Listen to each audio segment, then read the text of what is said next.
1957. október 4-én a Szovjetunió földkörüli pályára állította a Sputnik 1-et, a világ első műholdját. Az eszköznek nem sok haszna volt, azon kívül, hogy rádiójeleket sugárzott vissza a Földre, ráadásul az alacsony pályája miatt mindössze 3 hónapig keringett a kék bolygó körül. Az egésznek inkább szimbolikus jelentősége volt, ugyanis ezzel az oroszok azt az üzenetet akarták közvetíteni, hogy olyan rakéták állnak a rendelkezésükre, melyekkel a világ bármelyik pontját el tudják érni. Az amerikai közvélemény sürgette Dwight Eisenhower elnököt az azonnali visszavágásra. Eisenhower, vagy kedvenc becenevén Ike, azonnal munkához is látott. A szovjetekkel egy időben már létezett egy amerikai űrprogram, azonban sürgetni kezdte a kutatókat, hogy az első amerikai műholdat mihamarabb lőjék fel. Az Explorer 1-et végül 1958. február 1-én juttatták földkörüli pályára. Az elnök még ez év nyarán megalapította a NASA-t. A Sputnik fellövésével szimbolikusan is eldördült az a startpisztoly, amely az űrverseny kezdetét jelentette. Eisenhower utódja John Kennedy egy 1961-es beszédében megemelte a tétet, és kijelentette, hogy az Egyesült Államok még az évtized vége előtt embert küld a Holdra, és épségben vissza is hozza onnan. Ezt végül sikerült is megvalósítaniuk, ám az oda vezető úton a szovjetek számos elsőbbséget gyűjtöttek be az űrverseny során, megelőzve ezzel amerikai riválisukat. Többek között az ő nevükhöz fűződik az első élőlény földkörüli pályára állítása, az első emberes űrrepülés, az első női űrhajós fellövése és az első 3 személyes űrrepülés ugyanazzal az űrhajóval. A korábbi amerikai és szovjet űrrepülésekben az volt a közös, hogy az asztronauták és a kozmonauták nem hagyták el az űrhajójukat, vagyis az első űrsétát még nem hajtották végre. Pedig ha az ember a Holdon akar sétálni, akkor elkerülhetetlen, hogy kilépjen az űrjárműből. 1965-ben mindkét nagyhatalom űrhajósai megkezdték a felkészülést az első űrsétára. Már csak az volt a kérdés, hogy melyikük hajtja végre hamarabb. Az amerikaiak júniusra tervezték a Gemini 4 indítását, Jim McDivitt-tel és Ed White-tal a fedélzetén. A szovjetek tudtak az amerikaiak tervéről, ezért ők kora tavaszra hozták az indítás dátumát. A szűkös határidő miatt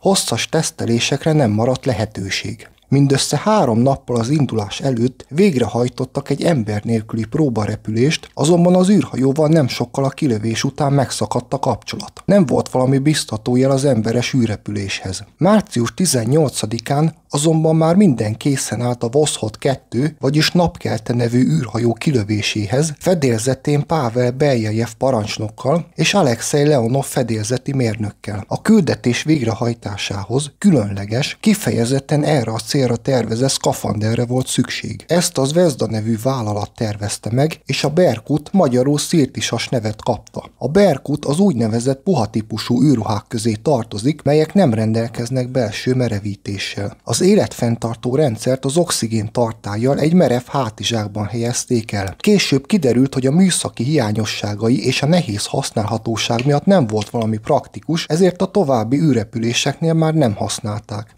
Utódja a Jastreb űrruha lett, amit a korai Szojuz repülések során használtak. Az űrhajó a tervezetnél 180 km-rel magasabban 498 km-en állt földkörüli pályára. Leonov belépett a Voskhod zsilipjébe, ahol 1,5 órát töltött. A zsilip egy szövetanyagból készült cső volt, amit csak később fújtak fel, és azt a célt szolgálta, hogy a kozmonauta biztonságban el tudja hagyni az űrhajót, és hogy csökkentse a nyomást. Mivel meglehetősen szűk volt, így elég nehezen lehetett átkúszni rajta. A nyomáscsökkentés után Leonov Észak-Afrika felett kinyitotta a külső ajtót, majd Szocsi felett kilépett a világűrbe. Egészen a Szahalin szigetig lebegett a nagy semmiben, miközben 28 000 kilométert tett meg. A történelem első űrsétája mindössze 12 percig tartott. Amikor elindult visszafelé, Leonov észrevette, hogy a belső nyomás annyira felfújta az űrruháját, hogy a végtagjait is alig tudta megmozdítani. Ráadásul a zsilipajtón se fért be. Végül improvizált, és az egyik szelepet megnyitva némi levegőt engedett ki az űrruhából, hogy csökkentse a nyomást, és hogy könnyebben tudjon mozogni, nem utolsó sorban, hogy be tudjon mászni a zsilipkamrába. Ehhez ugyan engedélyt kellett volna kérnie a földi irányítástól, de mivel minden másodperc számított, és nem akarta, hogy odalent pánikba essenek, önállóan cselekedett.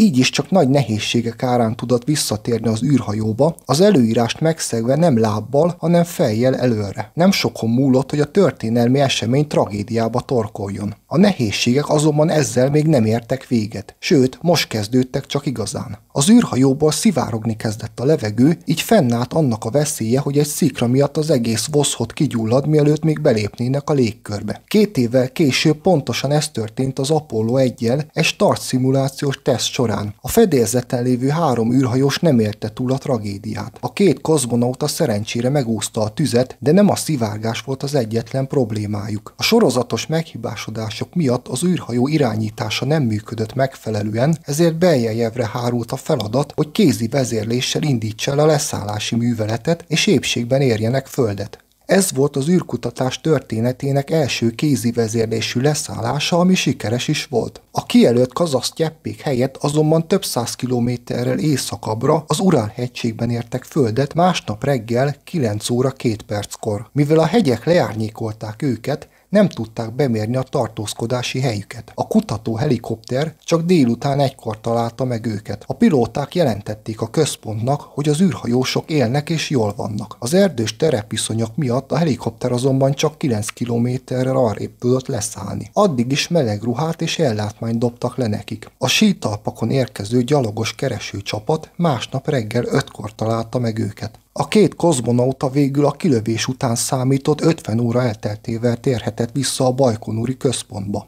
Leonov egy későbbi interjúban elárulta, hogy a teljes küldetés alatt 6 kilót fogyott. Az utólagos vizsgálat tervezési hibát tárt fel, így a Voszhod program további repüléseit törölték. Kiemelkedő teljesítményükért mindketten megkapták a Szovjetunió hőse kitüntetést. A földetérés helyén később egy emléktáblát állítottak, önkéntesek pedig egy 400 méter hosszú ösvényt alakítottak ki a könnyebb megközelíthetőség érdekében. Beljejev 5 évvel később hashártyagyulladás következtében hunyt el mindössze 44 évesen. Több helyen szobrot emeltek a tiszteletére, a hold túlsó oldalán pedig egy krátert is elneveztek róla. A Voszhod 2 űrsétáját követően Leonov lett volna az első szovjet holdexpedíció parancsnoka, ám a programot törölték az amerikai Apollo program sikere miatt, ráadásul a szovjetek holdat megcélzó N1-es rakéta kísérletei és kudarcba fulladtak. Ha máshogy alakul a történelem, akkor lehet, hogy Alexej Leonov lett volna az első ember a Holdon, nem pedig Neil Armstrong. 1975-ben részese lett a Szojuz Apollo program keretében az első nemzetközi űrrepülésnek. Leonov és Tom Stafford kezet rázott a franciaországi Metz városa fölött repülve, amely kézrázás egyben a 2 nagyhatalom közti enyhülést is szimbolizálta, és véget vetett az űrversenynek.